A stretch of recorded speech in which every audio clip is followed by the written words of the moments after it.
Anies Baswedan diperiksa KPK. Bambang Wijoyanto tuding ada yang paksakan kasus Formula E berjalan mantan tim gubernur untuk percepatan pembangunan. TGUPP DKI Jakarta Bambang Wijoyanto menuding ada pimpinan Komisi Pemberantasan Korupsi (KPK) yang memaksakan agar pengusutan kasus Formula E terus berjalan. Tudingan ini Bambang sampaikan di tengah pemeriksaan Gubernur DKI Jakarta Anies Baswedan oleh KPK hari ini. Ada 1 hingga 2 orang pimpinan KPK yang ditenggarai dan diduga keras punya afiliasi politik tertentu, sehingga dapat saja memaksakan dirinya atas nama kepentingan politik, bukan sepenuh-penuhnya melakukan upaya penegakan hukum sesuai kewajiban hukum KPK, ujar Bambang dalam keterangannya, Kamis, 7 September 2022. Menurut Bambang, isu Formula E dari awal sudah dipolitisasi oleh beberapa orang anggota parlemen DPRD DKI Jakarta dari fraksi PSI PDIP. Selain itu dia menyebut juga ada cipta kondisi berupa demo-demo kecil di depan Gedung Merah Putih KPK, Kuningan, Jakarta Selatan. Bambang menyebut seluruh hal ini terjadi akibat mulai masuknya tahun politik menjelang pemilu 2024. Sehingga menurut Bambang, ketegangan politik menguat hingga tercipta drama dan sandera politik.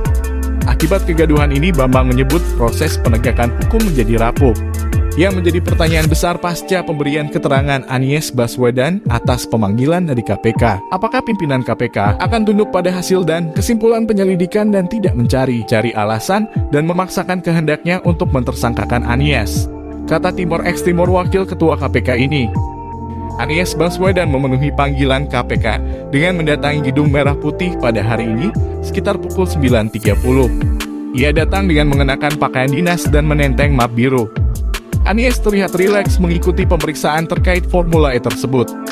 Namun ia enggan menjawab sejumlah pertanyaan wartawan. Terima kasih, ujar Anies sambil melambaikan tangan ke wartawan yang menunggunya di pintu masuk. KPK menerima laporan dari Lembaga Studi Demokrasi Rakyat (SDR) soal dugaan korupsi dalam penyelenggaraan balapan Formula E.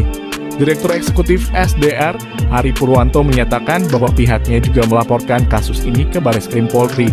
Balapan itu dilakukan di sirkuit di kawasan Ancol yang dibangun oleh PT Jakarta Propertindo atau Jakpro, perusahaan milik Pemprov DKI Jakarta. Anggaran pembangunan sirkuit ini sempat membengkak dari 50 miliar rupiah menjadi 60 miliar rupiah. Dalam penyelidikannya, KPK telah memeriksa beberapa orang untuk dimintai keterangan soal dugaan korupsi di ajang balapan mobil listrik Formula E tersebut. Salah satunya adalah Ketua DPRD DKI Jakarta Prasetyo Edi Marsudi. Pemeriksaan itu untuk mengumpulkan bahan data dan keterangan informasi yang diperlukan penyidik. Selain Anies Baswedan, KPK juga mengagendakan pemeriksaan Direktur Utama Jakpro Widi Amanasto.